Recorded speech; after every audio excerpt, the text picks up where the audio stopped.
back to I-95 Sports Podcast. I'm Tim Hoffmeister, alongside Louis Schaefer. As always, you can subscribe to us on iTunes, YouTube, Google Play, SoundCloud. TuneIn, I think. We are on TuneIn. Eventually, I'll get and be able to say all of them. But there's just so many at this point that I try and. That's why I need your help. I need a backup on that. I need you to be like my Ryan Nassib, my AJ Feely, Your Luke McCown. my Jeff Garcia, Kevin Cobb. I don't want you to be my Michael Vick because he'll take my job, and then I'll go to the Redskins. So we're on all of those places. You can subscribe to us. Should be pretty interesting podcast. We're gonna talk Eagles Giants and how the Eagles won it, then lost it, and then won it again. So that was a lot of fun for me. Not so much Lewis, but Lewis, I know you gave Jake Elliott some props, didn't you? Oh yeah, I did. I mean, after last week, I mean, you can't get mad losing on a field goal like that. Like, shit happens. And then I said it to you. I said it to the guys that I work with. Like, I'm just going around like the last 2 weeks. Just Philly has the best Elliott in the division. Yeah, so. I'm all behind that. What's that thing from Anchorman? Back Stew ate a whole wheel of cheese. I'm not even mad. I'm impressed. I'm not even mad. That's impressive. But we'll touch on that. That game as a whole and what the season looks like for the rest of the year. And then we'll go with the previews of the Sixers Knicks, about Fox Sports and their weird ad campaign on the New York subways. And then we'll talk about I didn't understand a lot of it, but we'll touch on that. We'll go on the Flyers-Rangers season preview, and then we'll give up our postseason predictions. We're recording this right after Arizona just beat the Colorado Rockies in a very interesting and fun game where a lot of triples. So a lot of interesting things happened. But first we'll start off with Eagles, Giants. Lewis, what'd you think about the game other than just heartbreaking loss for you guys? Yeah, another loss. Catching the highlights of it and whatever, the bright spot that I took away from the Eagles game was that the offense in the fourth quarter finally began to click. Eli found Odell a couple times. The offense was moving. Orleans Darkwa looked good. Now there's, you go to. I guess the only takeaway I could get from this Tampa game was that, it was on the road. But again, like Tampa Bay, they've improved, but that's a team that, a team like the Giants should be able to handle. The problem the last 6 quarters of football the Giants have played is that their one strong point, the defense, hasn't done what they're capable of. It's almost like they've forgotten how to tackle for the last 6 quarters. Quiz Rogers ran all over them. They couldn't take down Mike Evans when he had the ball. They still struggled to get to the quarterback despite the pass rush that the Giants have put together. The defense isn't coming to play ball. The defense last year would hold teams to 10, 14, 17 points, and then the offense was capable, like most offenses, of putting up at least 20. This year, like it's almost like the Giants defense looked so good for the first 2 games. They had their slip-ups against Stafford.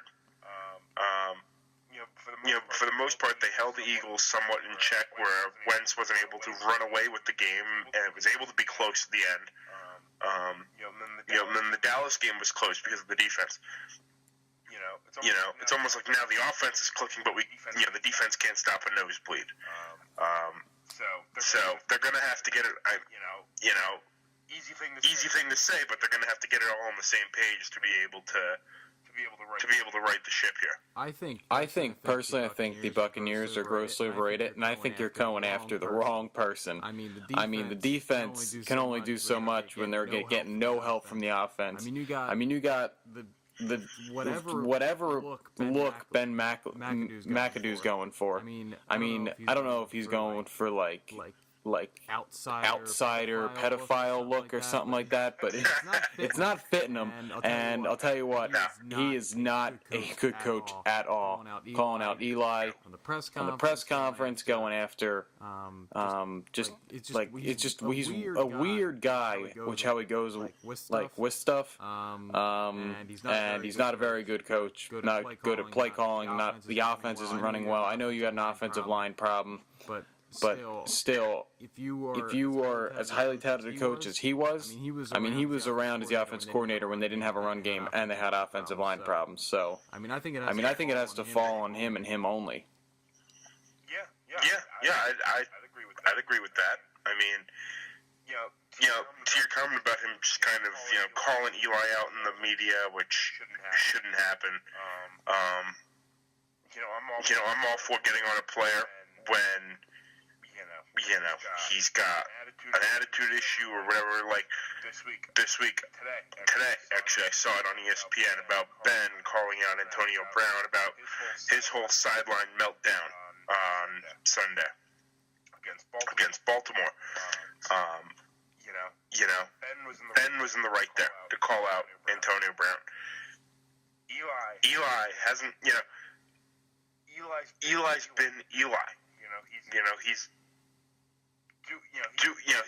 He's never been his brother. He's never been Brady. He's never been Rodgers. He's playing the same way he always does. You're right. It's McAdoo. It's the play calls. It's bad. I don't, unless they rattle off 12 in a row here, or maybe 10 out of 12. I think McAdoo. I mean, he's got to go. Last year was a happy surprise.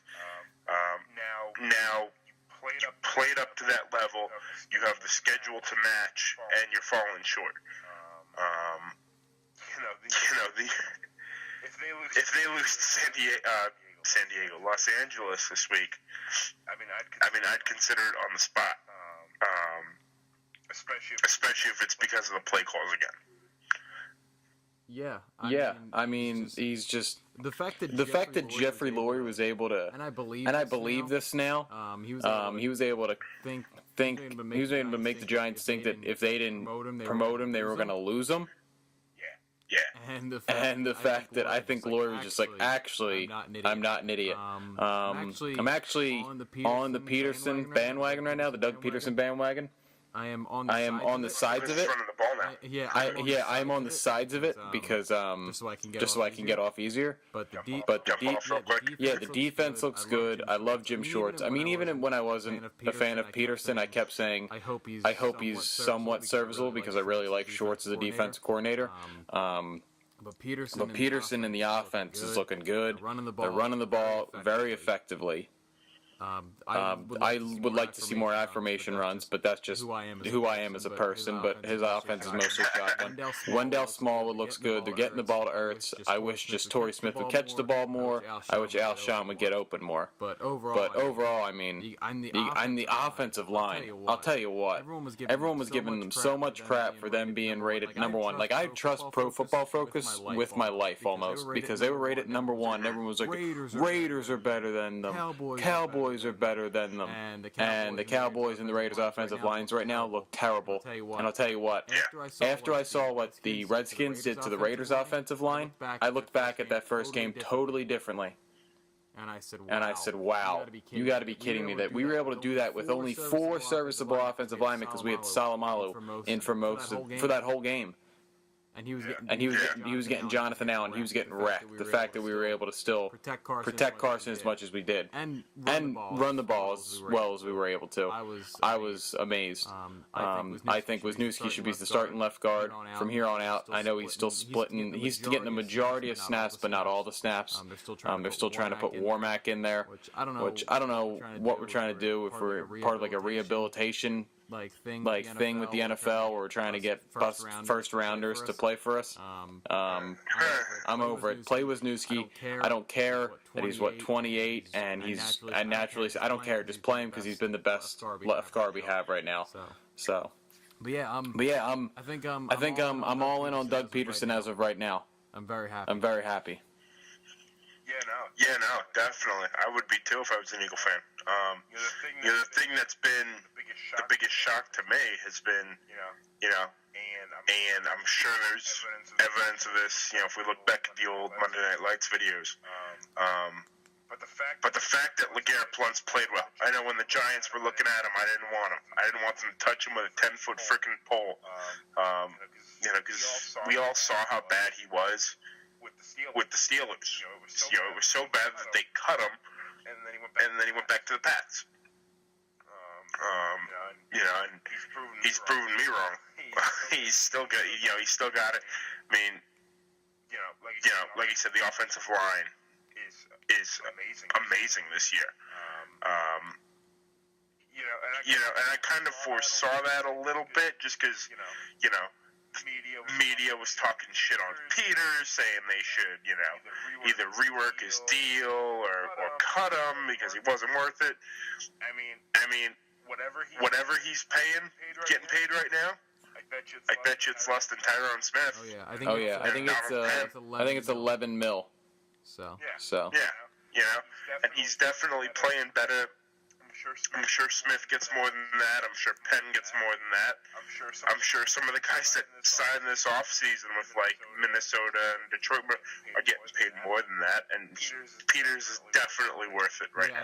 I think the two top-rated tackles in the NFL right now, Pro Football Focus, were Johnson and Peters. Yeah, they were Johnson and Peters. And I'll tell you what, my boy Kelsey. I got his jersey. I'm a part of his fan club. The worst thing my parents ever did to me in my entire life was send me a picture of them drinking at the bar with Jason Kelsey and not inviting me. They were down the shore when they met. They were down the shore last summer, and they saw him and sent a picture to me, and they were like, "Oh, look who we see! Look who we saw and drinking with." And I was like, guys, I wish they would have just not told me. I was very upset. You bought me his jersey. I have a custom-made Jason Kelsey jersey because they don't sell them. He's been one of my favorite Eagles since he was drafted in the 6th round out of Cincinnati. And everyone was like, "Oh, he's too small. He's getting blown off the ball." But he met his calls before every snap are so helpful to Carson, and Carson's doing much better with audible, and it's almost like Kelsey's calling out what he sees, and then Carson seems to be audibling, and he does the X thing. I love that audible. But I think it's great, and the fact that Doug Pederson, I don't know if this is just me as an Eagles fan. If it's all about perception, tell me if I'm wrong, Lois. But last year, seeing him on the sidelines, he just looked very meek, and he didn't look like a big guy. This year, I don't know, he's filling out his shirts. Those traps are looking good. He's looking like a beast on the sidelines. I don't know if he's been lifting or what. But he looks much better. I don't know if it's, him hitting the gym or what. Maybe he just went down a size. Maybe he wrote the wrong letter on the, maybe he burned L when he meant to put an M on the sizing form when he got his job. But I don't know what it is. But you're right. He definitely looks a little more swole this year. Yeah, that's what I'm saying. And he's chewing gum. He's chewing gum not as aggressively as Pete Carroll.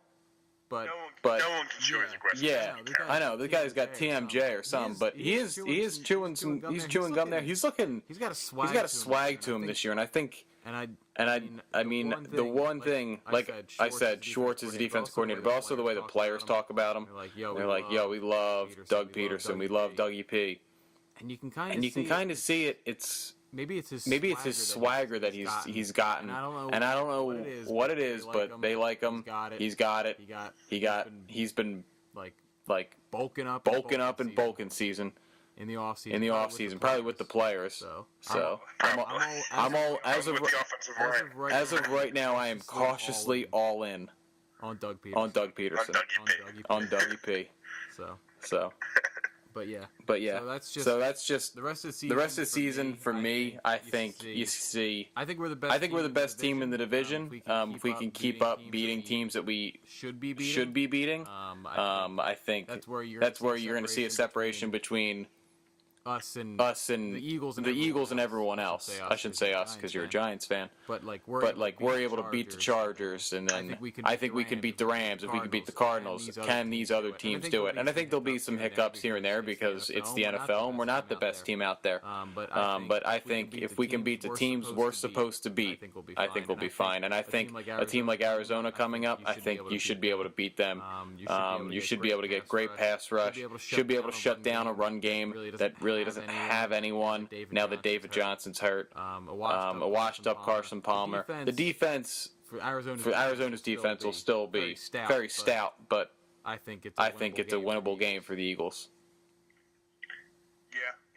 Yeah, I could see that. And then looking at the Giants, you just tanking for Darnold or Josh Allen at this point.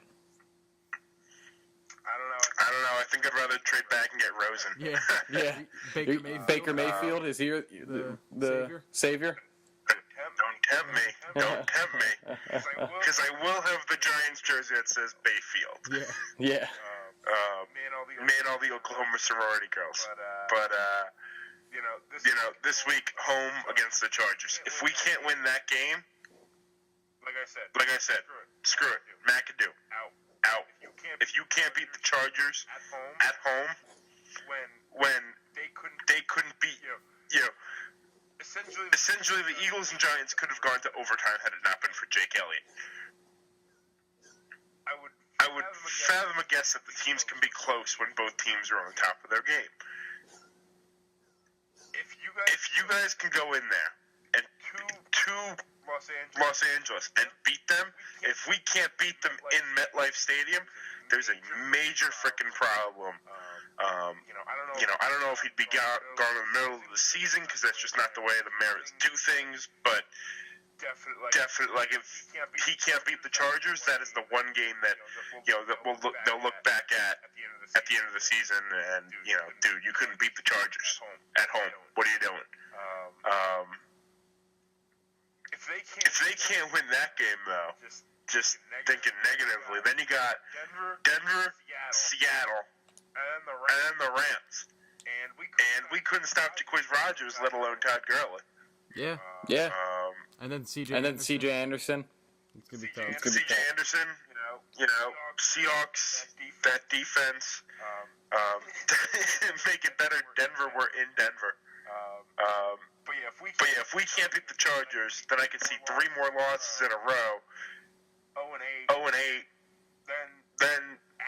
At San Francisco, Hoyer's awful. Maybe that's like our one. Like the Browns got the Chargers last year.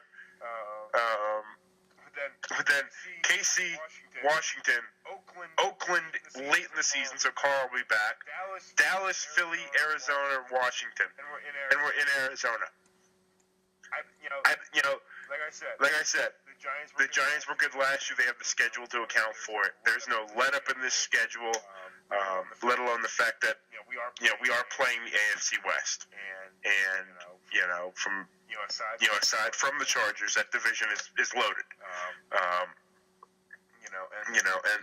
again playing the West with Seattle, the Rams coming up, and Arizona, who any given day could beat you, even though they went to overtime with San Francisco. Yeah, no doubt. If they can't beat the Chargers 0-5, it's at this point it would be an avalanche, a snowball going downhill. It seems like one of those seasons for the Giants. And the Giants, they had one of these seasons not too long ago, right? And then the next season they looked awesome. So maybe it's just wasn't it like they were 6-10, and then the next year they were 11-5 or something like that? Am I totally wrong on that? I have a feeling. No, I'm trying to think through who we got 2 years ago. Was it the Eli Apple draft? Eli Apple, yeah, we were in the top 10. Okay. And then last year, you guys looked pretty good. Yeah. That's what it was. I mean, this year, though, almost reminds me more, I mean, granted, irony, playing the AFC West again, but 4 years ago, it was one of those years Eli looked bad. You were only 2 years off of the Super Bowl, I think. Yeah. And Eli just looked bad, and they couldn't do anything right on defense because it was just Pierre-Paul. And I think that might have been the year he blew his hand up too. And they ultimately got the 13th pick, drafted Odell. But then the next year took Eric Flowers. So, the GOAT. It almost reminds me more of that. It's just. And that's the thing, is that because of the way the team is built, I almost have that optimism going into each week like I did 4 years ago when they were, 2 years removed from a Super Bowl. Every single week it's just like, oh yeah, Giants football, and then they lose. I'm like, shit, here we go again. Yeah, they're it's going to be a rough year for them. I think as it's already started rough. But as an Eagles fan, I don't hate seeing it. Oh yeah, no. Another New York team that is really going to struggle this year. Even Fox Sports 1 thinks so. It's the New York Knicks, and for anyone that doesn't know what I'm referring to, it was an ad campaign by Fox Sports 1. Apparently, they took one subway car and they split it up half and half. Like half was positive and half was negative about the Knicks franchise as a whole. But they should have realized that no one was going to put out the positive side. No one was going to talk about that. So the parts where it was Joakim Noah's face and it just said, I forget what word it said, like hopeless or something like that. It was Hardaway and Noah, and it was hopeless. Yeah, and then the seats were like, Eddie was the best thing that's ever happened to you in the past 25 years. And it was like the three in a row, and it was like, it's all Phil's fault, it's all Dolan's fault, it's all Melo's fault. Yeah. So I mean, it was weird that a sports broadcasting entity would do that. Like for Philadelphia, when Sam Hinkie, we try and praise him. We usually have there's a podcast that does that, right? The Ricky Sanchez podcast. Spike Esk and Mike Levin, they're awesome. They really help with Sixers fandom and to express the Hinkie love. Usually it's something along those lines, and not so much a television program. Television station, I should say. It was really odd, but I enjoyed it a lot. As an Eagles fan, and as a Philadelphia fan, not just Eagles, it brought joy to my heart. I think there was actually one chair that mentioned Sam Hinkie. Oh yeah, it said they should just bring in Sam Hinkie. I think a quote from Nick Wright, and it was like they should just embrace the tank and hire Sam Hinkie. Yeah, and I actually tagged you in. Did I tweet at you and tag you in that? I don't think you did. I think I just kind of caught it. I was going to. I was like, I'm going to tag Lewis in that. Quote it. But yeah. I mean, really, if you're going to tank, you got to bring in the GOAT of tanking. I was going to say, I'm on board with it. I mean, I'd take Sam Hinkie, but then again, we hired a guy from the Kings, and they've been tanking for the last 30 years. Yeah, so. they just extended Vlade Divac, so that's how you know how they're doing. I mean, looking at the Sixers, I'm extremely excited about this season. For good reason. The preseason game tonight.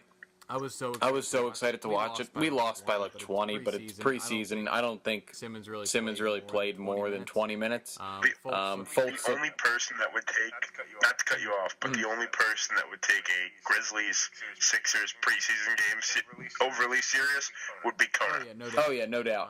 Kona would be the one, we'd walk into class tomorrow and just hey, fuck you, the Sixers lost to the Grizzlies. And it's dude, they're all nursing injuries. Chill out. I think when the Memphis won today, he tweeted out, "Trust the process." But I think he did. that's just because Memphis is going to win 50 games this year and do nothing like they always do. And they overpaid Mike Conley, and they have Marc Gasol, who they lost Sebo.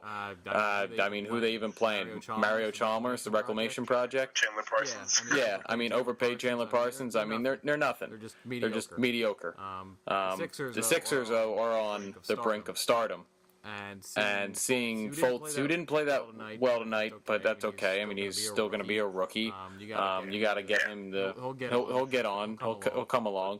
But Ben Simmons, man, the fact that I looked at my dad today when we were watching it, and I said, the crazy thing is he can never develop a jump shot and still be one of the best players in Sixers history.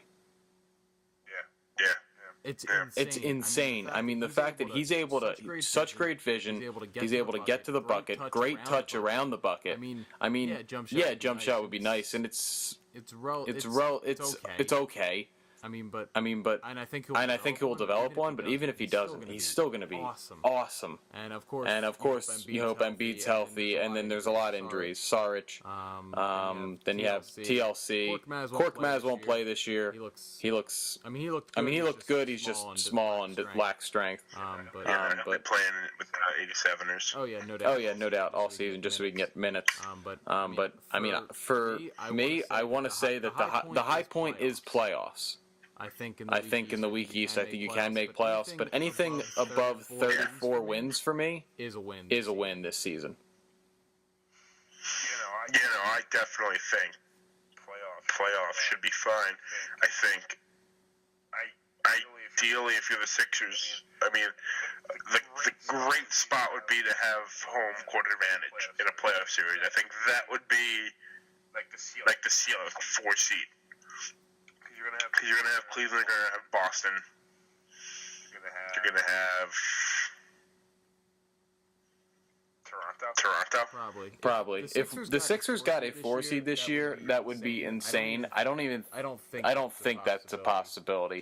Just because I mean. Well, like I said, that would be best case scenario. That would be freaking insane. I mean, that would be way exceeding. Yeah, like I said, that would be absolute best case scenario. I think it's doable just because of how bad the East is. So bad they had to reconfigure the All-Star game. But I take Philly ahead of Indiana. I take Philly ahead of Miami. I take Philly ahead of Atlanta. Pretty much anybody in that Southeast division, I guess it's called, I take Philly over. But I still believe that they'll finish behind. I mean, you got Cleveland, Boston, Toronto, Washington, Bucks.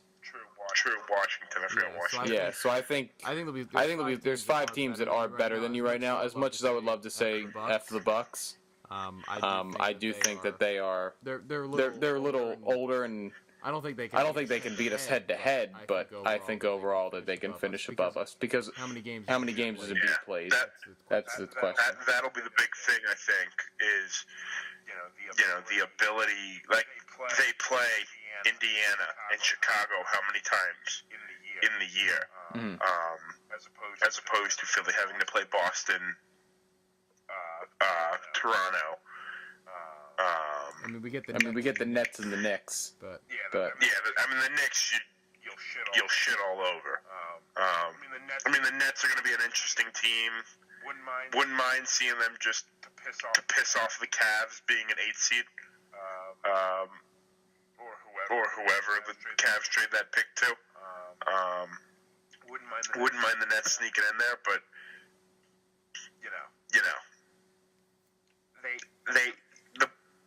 other teams, like a Charlotte, have 3 Knicks in their division, as opposed to the Sixers having 1 Knick in their division. No doubt. I actually forgot about Charlotte. They probably will finish above the Sixers as well. So I think you see a 7 or 8 seed for the Sixers, hopefully. But I don't think the playoffs is. It's not playoffs or bust. I think above 34. I'm all for it. How about your Knicks? I mean, they have a better chance to get number one pick when they tank. Because I didn't think they were going to be the worst team out there, but I thought they were going to be still pretty bad. I think this is the first time we've gotten to talk about. I mean, I haven't looked too far into details on the rearrangement of how they're fixing the draft lottery. I think it's the top three have 14% now.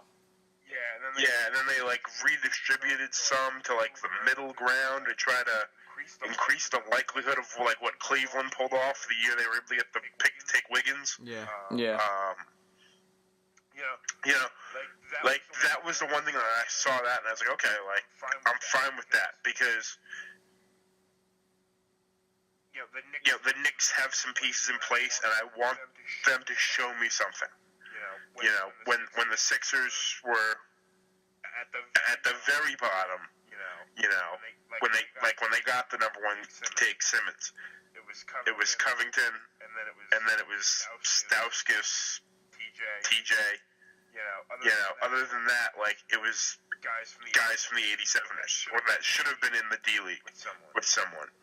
How dare you talk about Hollis like that? I'm sorry about that. But I genuinely think like I want to see Porzingis do well. I want to see Ntilikina do well. I'd like to see something out of Tim Hardaway that he looked a little better in Atlanta at points last year. Than the guy we traded away to get traded away. I want to see them do better, and I don't want the team to be as bad as the 2016 Sixers. I want them to. I've accepted they're not going to win that many games, but show the signs of life that teams like New Orleans has shown with Anthony Davis. Or the Sixers, and we'll always have January. Like I want like a season like that. Like there's something. Porzingis can actually run this team without Melo being here. If I have that, then it's a good season, and then get another piece out of the draft. You aren't worthy for Sam Hinkie if you're not going full tank mode, and I think what the new lottery rules do, it's not going to stop people from tanking. It's just going to get more teams to tank because you have a higher chance of getting the number one pick, regardless of how bad you're tanking. So I mean, I think it's a stupid rule overall. I think you should hope that you get the number one pick. I don't even know who's coming out. Is it who is it? Porter. Who would be the freshman? Porter, yeah. Porter would be the freshman. I wouldn't mind having. Yeah. So I mean. And the foreign guy, Doncic. Oh, okay. But that has Bargnani written all over it. Please don't do that. He's perfect for the Knicks. I mean. And then of course, LiAngelo Ball. Of course, LiAngelo. He'll be a Laker. Yeah, so. Of course. Yeah, of course. But the season is pretty. It's pretty simple. Sixers are on their way, or trending upwards. Knicks trending downward. But I mean, for the Knicks, I mean, if you got to just you got to hope you find throughout this whole process, you guys find like a Robert Covington-esque kind of player. Then I think it's a success. Watching the Knicks. That's exactly where I'm at. Like I said, I do want to see Porzingis and Ntilikina play well, but like just for the hell of it, like because I know New York like erupts with storylines like this. Like if Michael Beasley starts averaging like 20 a game because outside of Porzingis, who else is scoring the ball? Like I want to see New York erupt over Michael Beasley because it will be a total overreaction and it'll be great to watch. Is it going to be Beast Sanity?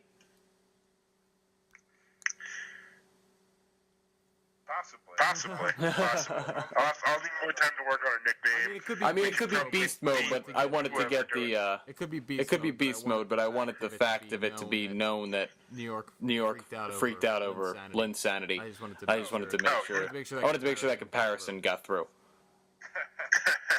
But So let's see. And then we got hockey. I'm not a big hockey guy. I mean, I like watching hockey. Don't understand as much as I want to. I understand what's going on.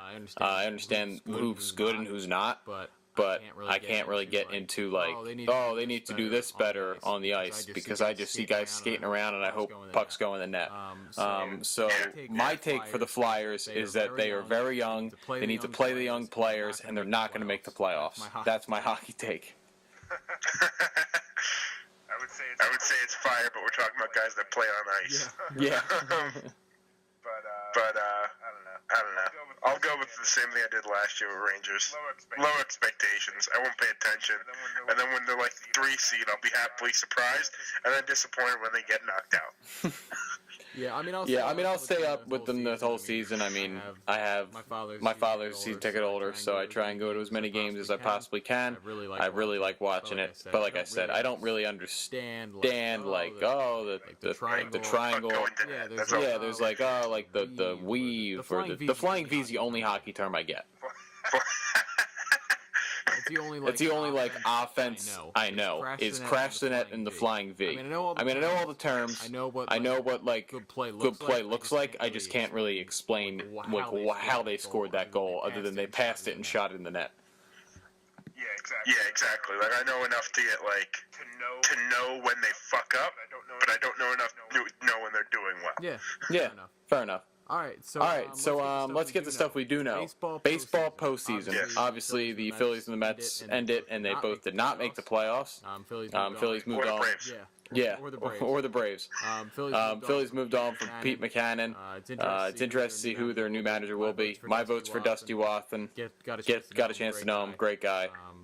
He has a relationship with all the players, and all the players really respect him and like him. And he's been with some of the players since Clearwater. So he's been with the Phillies organization as a manager since like 2008, 2009. So I just think it makes sense, because part of 90% of baseball is relationships, and knowing how to get the most out of your players, and I think you need a relationship for that.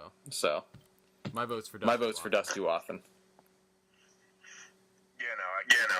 I could definitely see that, unless Utley retires this year, and they're like, let's bring Utley home. Oh my God, I hope they don't. I mean, he's got to start off as a manager somewhere. Bring him to AAA. I would love to deal with him in AAA. But then of course the Mets moved on from Terry Collins, and I couldn't tell you what they're going to do there. Sandy Alderson, is he going to bring in his own guy? Does he like Terry Collins? Was Terry Collins his guy? Terry Collins was his guy. Okay. They worked together. Gotcha. Through everything. Has there been any rumblings about who they're going to bring in? I'm sure there's names. There's been a little bit. So a couple options right now on the table. Kevin Long, the hitting coach. They kept him on the staff. Pretty much outed everybody else. Worthen's gone. Collins is gone. Ray Ramirez is gone. Thank God our players will actually stay healthy this year. Kevin Long's being kept around. I think all signs point to just the bats started to wake up when he got there 3 years ago.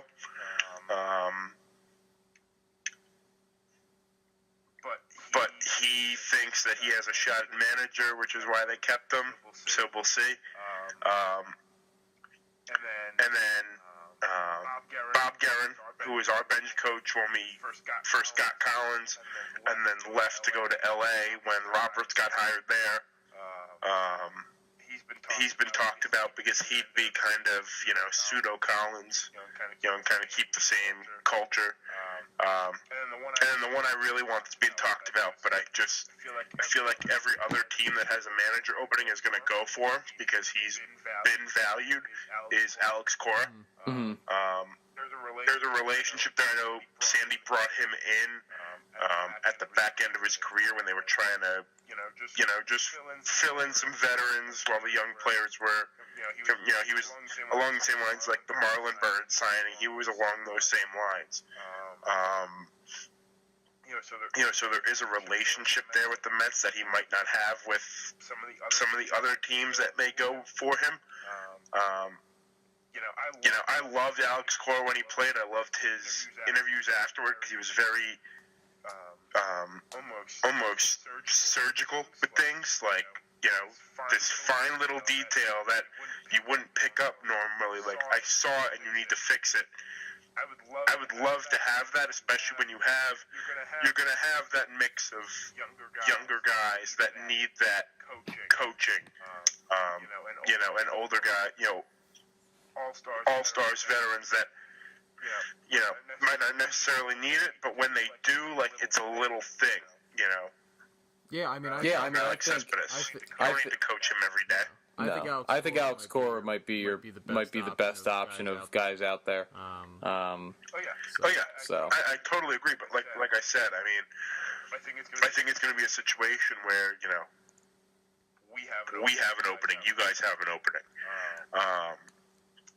You know, who knows who else might open up, like, after the postseason. You know, when teams start really thinking off-season and what their next move's going to be. You know, the Tigers have an opening.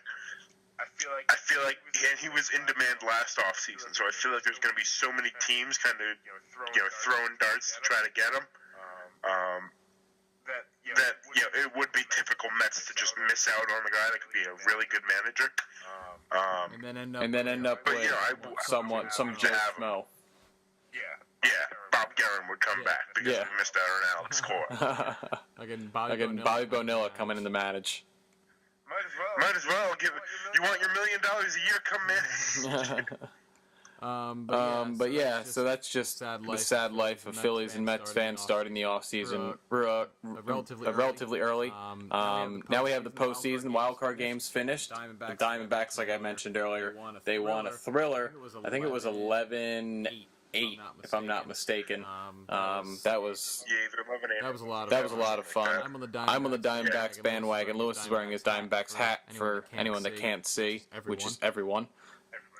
And then the Yankees beat the Twins. I believe that was 8-4, and that was an interesting game right away. Dozier led off with a home run, and I was like, oh man, the Twins may be for real.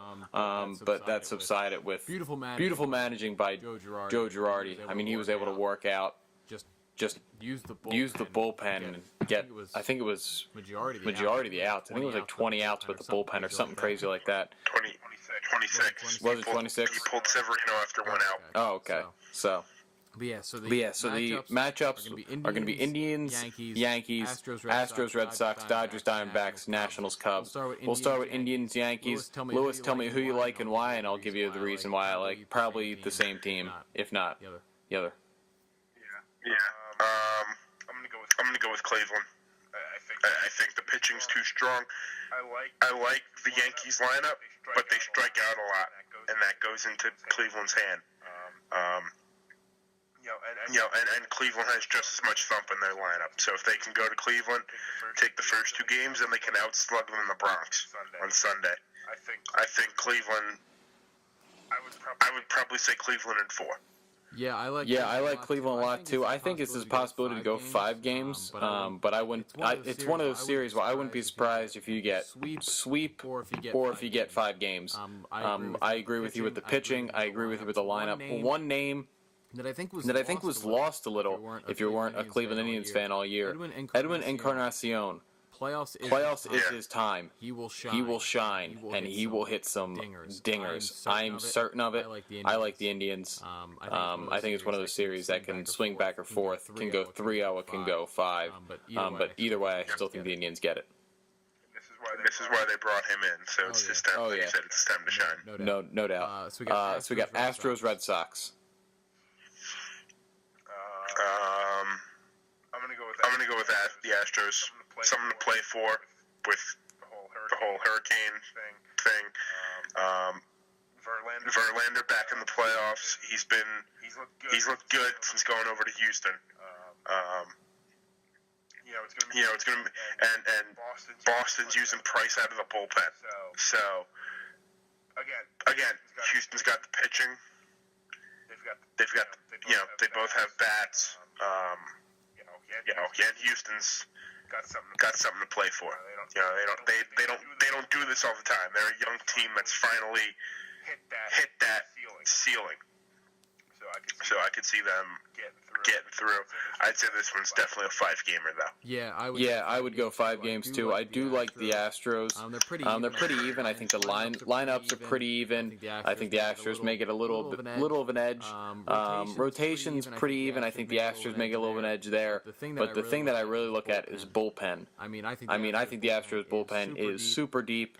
After you get Kimbrel and the Red Sox bullpen, it's been kind of iffy. I mean, they've been good. Don't get me wrong, but compared to the Astros bullpen, I definitely give the edge to the Astros. But I think 5 games, no doubt. I think David Price can be a difference maker out of the bullpen, but I think if you were able to have him starting at prime David Price, the series might be a little different. So I'm going Astros in 5.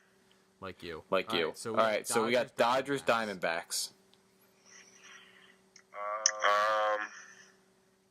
You know what? I'm going to go Diamondbacks. The Dodgers were on a historic pace, and the only reason they didn't was because they fell apart in the last month and a half of the season. And baseball's one of those games you can't just, go cold and then turn it on for the postseason. There's players that are capable of it, but the whole team looked bad for the last month and a half of the season. If they can get the bats going and they get everything going the way it was, then sure, they might go all the way. But Arizona's hot.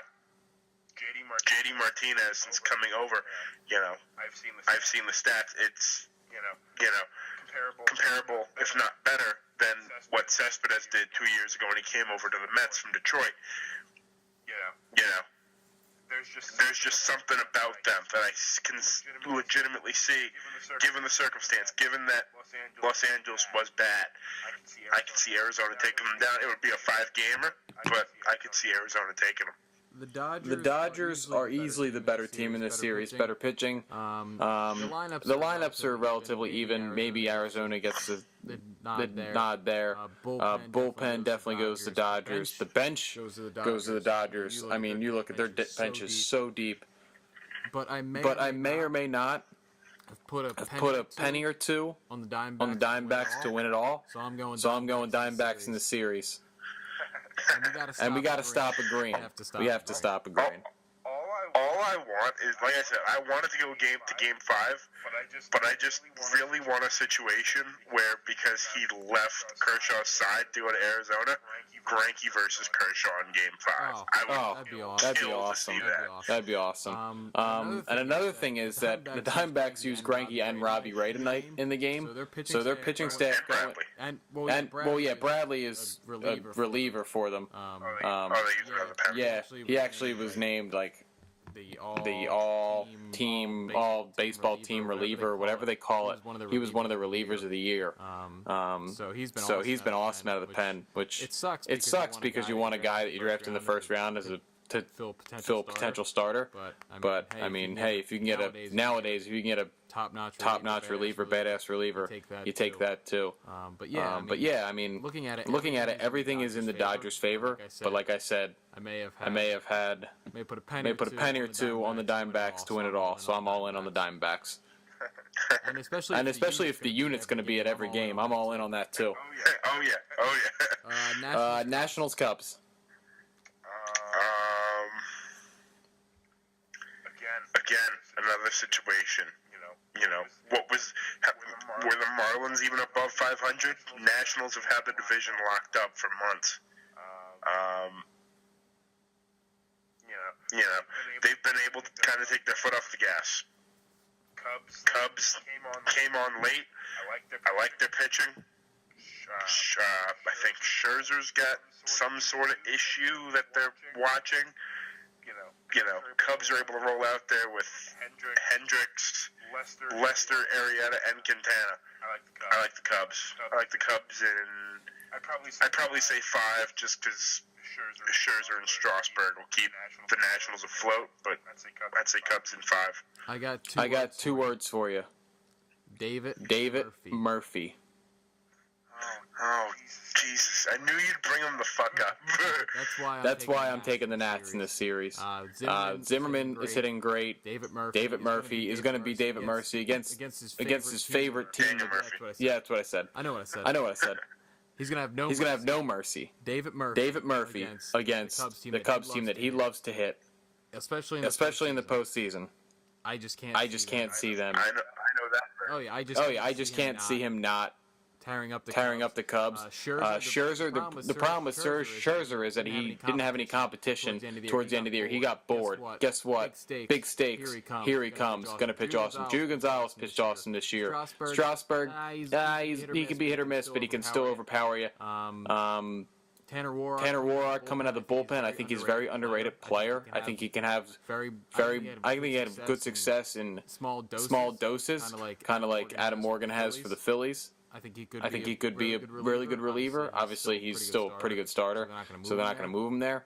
But then you got a bullpen where you got Kinsler. You got what's his face? Who did they have? Oh my god! I totally blanked on who they got. Matson, Doolittle. There we go. Kinsler, Matson, Doolittle. Guess what? They've all pitched big time games before. Especially Ryan Matson. Say we won, he gives up the home run ball, but I'll tell you what, he's pretty good in the postseason. I really like the Nationals. Dusty Baker's been there too. Cubs magic runs out after they win the World Series last year. I'm taking the Nats. Okay. I'm in on that. I mean,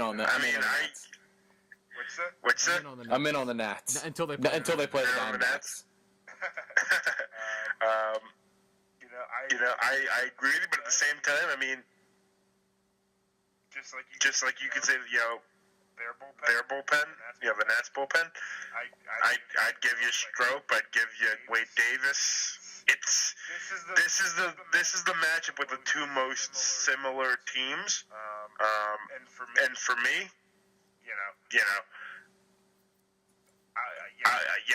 obviously I'm not a fan of the Nats, but Harper missing as much time as he did, I think that's gonna. He's rested. He's rested. You say he's rested. I say he's rusty. It's one of those things. If he could come back and hit right away, then sure, they're going to take care of the Cubs easily. But that's still their best player. If their best player's not at 100, not playing the way he's capable of, it has trickle-down effects. I think it all depends on game one. I think if the Cubs can get game one, it's over because they're rolling out Hendricks game one and then going the bigger arms 2 through 4. So. I mean, Arrieta's struggled this year. Lester's crap in the playoffs recently, and Hendricks. What is Hendricks? He had that one. He had that 1 year last year. They're done. Nats take it. But all right. So out of those 4 teams you picked, who's your World Series favorite? Let's see. What did we do? What did I do? Houston. You had Indians, Astros, Diamondbacks. Cleveland. Cubs.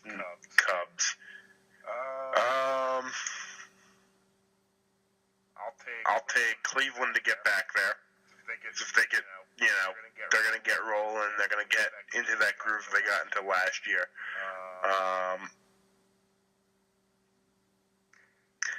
And I don't like the Cubs, and Arizona's fun to watch, so I'll go Arizona. Listen, man. You gotta stop being a sheep on this podcast, man. Debate is fun, and you're just out here copying what I'm saying. Granted, I have to say Arizona because of previously mentioned reasons. But I mean, come on, we can't both have a wild card team winning it all. Come on, I think. Listen, man, the thing with me is, and I was. My mom asked me this today. We were watching the game, and I said, "I was like, everybody gets how good Arenado is because, he had a great year this year. He got notoriety for it.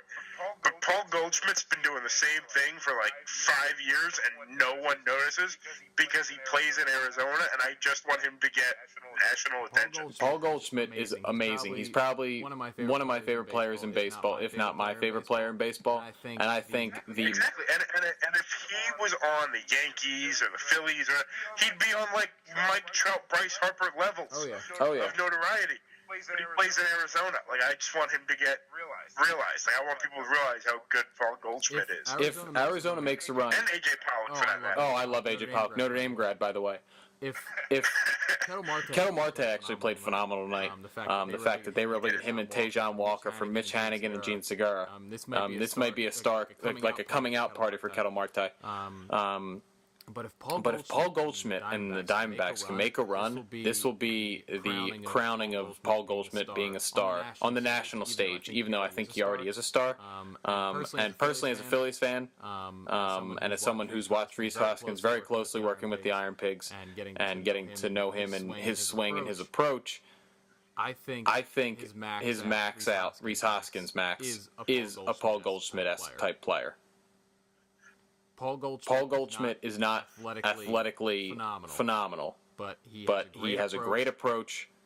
He has a great swing. He's smart defensively, so he's always in the right position, and he's able to steal bases, not by speed, but by having a high IQ. And Hoskins has done the same thing throughout the minor leagues and in the majors for a short period of time. So I think that's his max out. Rhys Hoskins could become a Paul Goldschmidt type player. That would be good for you guys. That is a hot take. That is a hot take. But I think it's very, very true. Until we are doing this podcast and we're in like our 5th year, and I'm like, well, I was wrong. Rhys Hoskins blows. Hopefully by that time we'll have a following, so I don't have to say I'm wrong. Someone can just call me out on it. That'd be great. Some people will be tweeting you that you were wrong. Yeah. I mean, episode 5, you were wrong. And the Flyers are winning 5-3 with 36 seconds remaining. Wayne Simmons 2 goals. So I may be wrong about that too. So please, if you're listening, subscribe to us. Find my terrible hot takes and then tweet them back at me that I was wrong. Because that's a lot of fun for all of us. So then, are you also taking Cleveland then? Cleveland for what? To face Arizona? No, I'm taking Houston. What's your theory? I'm taking Houston to face Arizona. Because you don't want to be the same as me. No, I think Houston. Personally, I thought Houston would win it anyway, but then I realized the odds were in my favor if I bet Arizona, and I like to cheer for Arizona. So it kind of aligned, and I got real excited when Paul Goldschmidt hit that 3-run home run. Bottom first. I mean, I was hype. First time I got that hype since the Phillies were in the playoffs, which has been a while. Well, I should rephrase that. Since the Phillies were in the playoffs, and I knew they had a chance. Yeah. Which was probably 2010 or 2009. So it's been a while. All right. So you got Houston, Arizona. Who do you got in the winning it? Who do you think I got winning it? You're 10-year too? I have to. I'm tied down. Listen. I'm a married man right now. I'm a married man right now. If I may not have the best pick, and I may not like to watch it all the time because I give up a lot of runs and can't pitch. But I'll tell you what. It's what I signed up for, so I'm all in.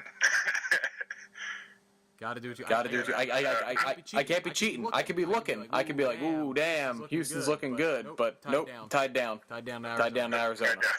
I would love. I want to see it. Like I said, I love Arizona. I like the way they play. I think they have a staff that's very similar in a sense to the Met staff from 2 years ago. Greinke, Ray, Walker.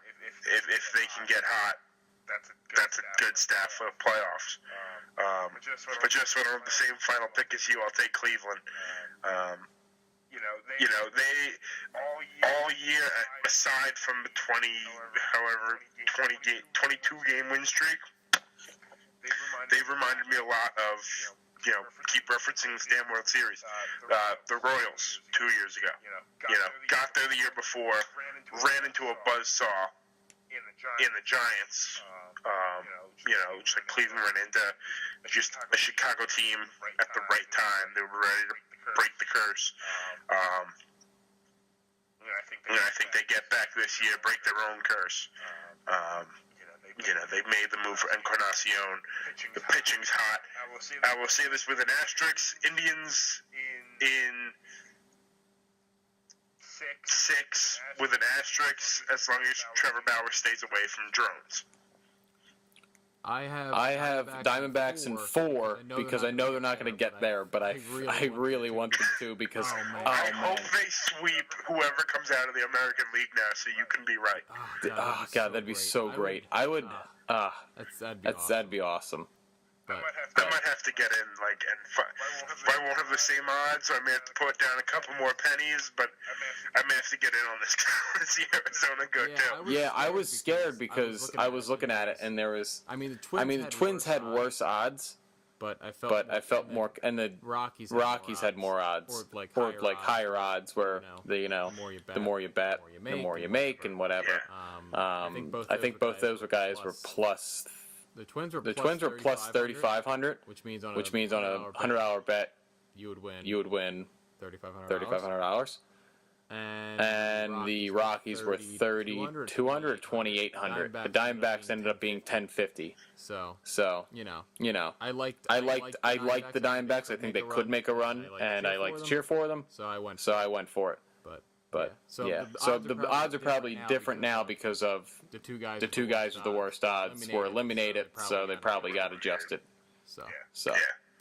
But let me know what happens, and maybe we'll tweet it out with the incentivized World Series picks, not really who we actually think is going to win. But all right, well that has been the I-95 Sports Podcast. Thanks for listening. This will be on all of our places we said it would be. Please subscribe to us. Thanks for listening. We'll be back here in about a week or so, probably with another Giants loss. The NBA season would not have started yet. That starts, I think, the 16th, maybe? Yeah, I think so, the 16th or 17th. So we'll probably have another Giants loss. We'll give you updates on the Rangers and the Flyers, how they're doing. Diamondbacks will probably be in the World Series already somehow. I mean, in a week, that would be pretty impressive. But of course, we'll have postseason updates, and we'll reevaluate our hot takes come then. So thanks for listening, and have a good one.